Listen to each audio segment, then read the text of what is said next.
Hey everybody, welcome back to Rink's Garage. Today we got the 2017 Polaris Ranger 500 in the shop. Gotta do a little maintenance on her, change the oil, air filter, stuff like that. Grease it up, and then along the way I'll show you guys what I've done to it. Show you my heater set up for ice fishing and plowing snow. So let's get to her.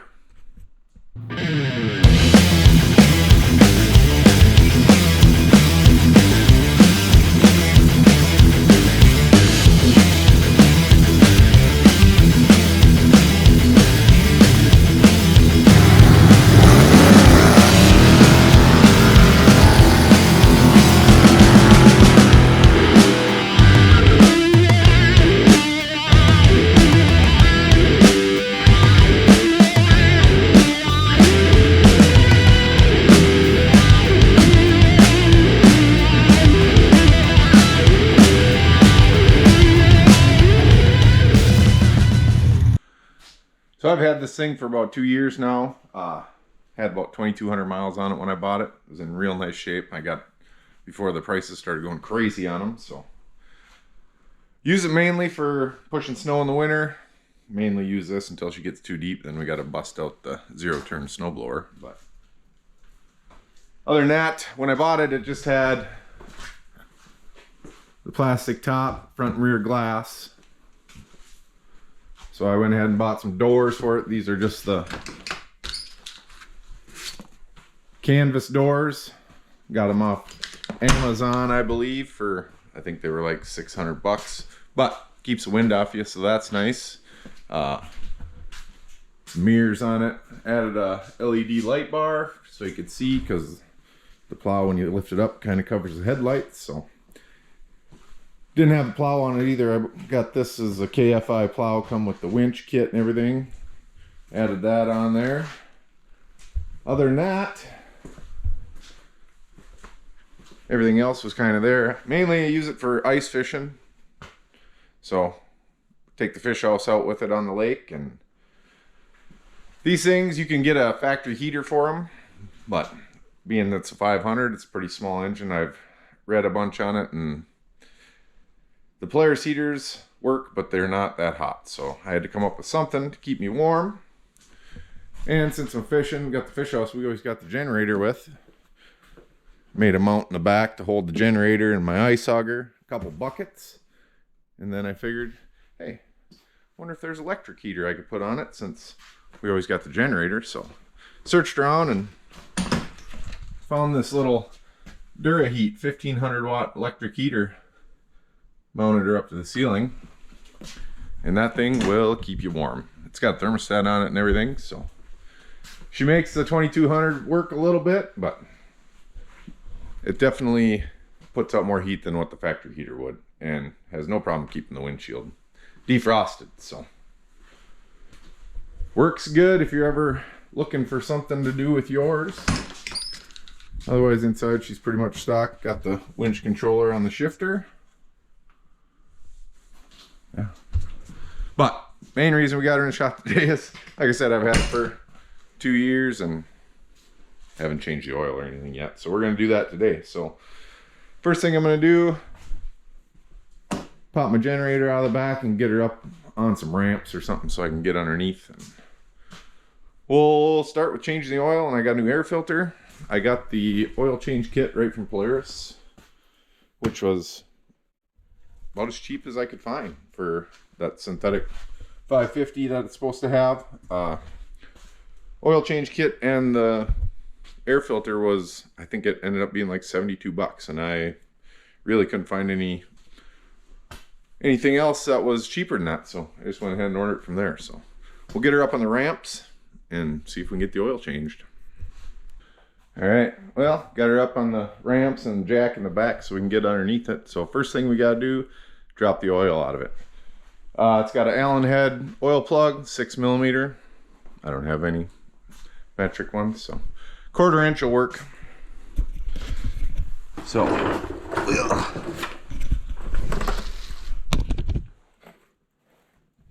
crawl under here, and there's a hole in the skid plate for it.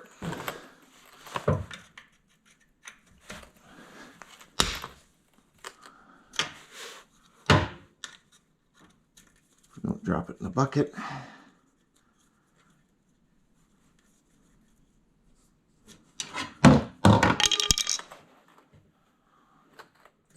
There's a washer, crush washer on it, so don't lose that.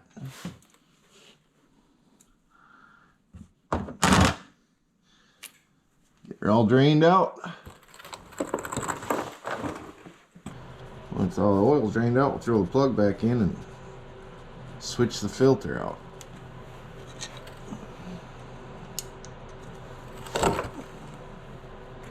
This stuff definitely needed to be changed. Probably let her go a little too long. I have put about 50 or 70 hours on it since I bought it, so I don't know when the last time the oil had been changed, but she's pretty black. Alright, I cracked open the oil change kit, and once you know what, new crush washer. So I'll pull the plug out and throw that on. But we got the PS4 Polaris oil. It's 550 weight. New filter, which filter is located on the side of the motor, just right by the check level dipstick. So I'll throw that crush washer on, and we'll see if we can get that filter off. All right, stuck the new crush washer on. Now we'll see if we can crack this filter loose. Oh, it came right loose. That's nice. Of course, it's sideways, so it's gonna make a mess probably.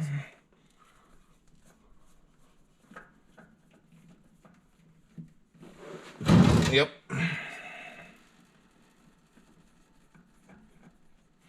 Right on the skid plate. Perfect.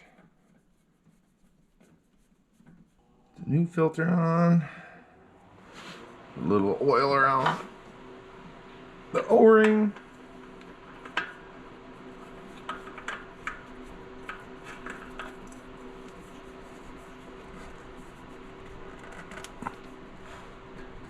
Properly torqued. Now we can put some oil in it. And like I said, the dipstick fill tube is, maybe it's got a fill tube up top. I should look. Or try and dump it in that hole. Lifted up the box, and sure enough, she does have an oil fill cap up top. So we'll dump in our 2 quarts of PS4. Top that off and then move on to the air filter. All right, got the oil in her. Next item on the list, new air filter, and that's under the back too. A little air box here. We'll pop that open.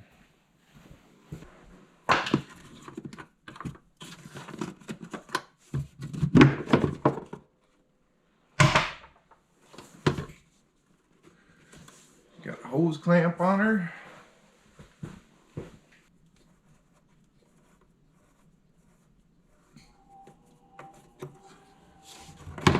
Pull him out. Not horribly dirty.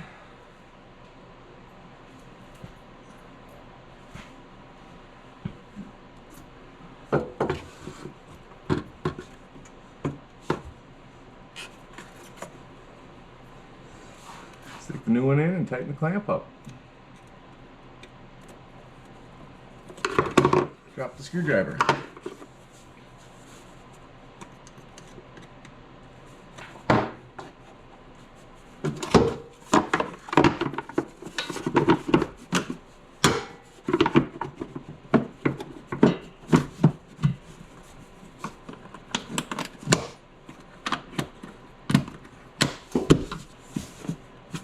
Sealed back up good. One other thing I'll show you. So when I did first get this thing, the first winter, I had trouble with the battery going dead. It just had the little UTV battery, so built myself a little battery box and put a full-size car battery in there, especially with the winch. Just had to extend a couple wires and works good, and I haven't had a problem with it since, especially when you're using the winch a lot. That'll use up your juice. So just another little slight improvement I made. Next, got some greasing to do. So basically, all the A-arms got a grease zerk on them, top and bottom, and I don't think there's any on the outside, but front A-arms should have a grease zerk too. On the bottom there. So we'll get them all greased up, and then check our coolant level, and probably should check the rear diff. Of course, I didn't get any oil for that. That probably needs to be changed too, so do that at a later date. But that's just got a check plug here in the back, so we'll wind him out and make sure oil is right up to there. So, but I'll grab the grease gun and we'll grease up these A-arms. My last set here, they only take about a 1/2 to 3/4 of a pump. There's not a lot of room in these ones. I believe I did grease them last year.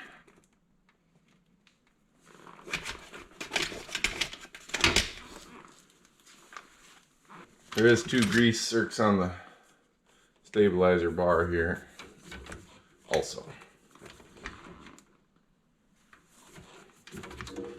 And there, she's all greased up. All right, the other things I wanted to check was the coolant level. So we just popped the hood open. It's got a little overflow tank, and we're right on the low min mark. So that is good. And then we'll check the front and rear diffs. So each one, this one's got a check plug right there on the side.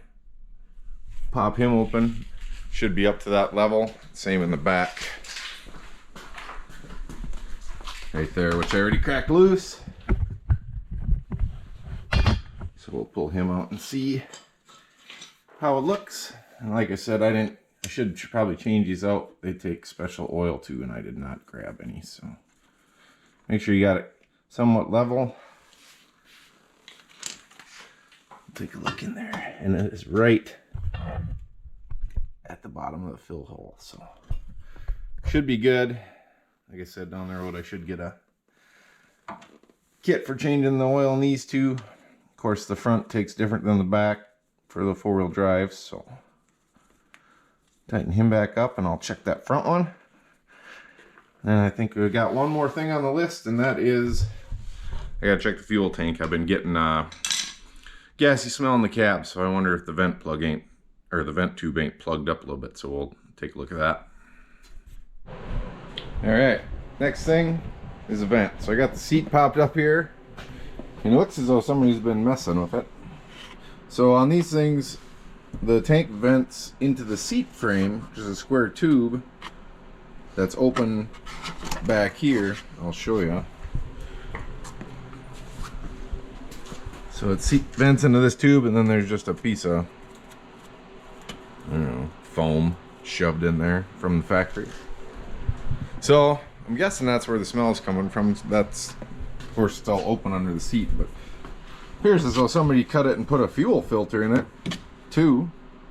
I didn't do that, so that's different. But I think what I'm going to do is I'll pop this line out of here. This just snaps into the square tube frame, the hole.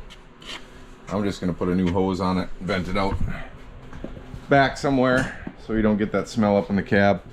Probably just run her back here and tie her to the frame back a little farther. Probably not next to the exhaust, of course, but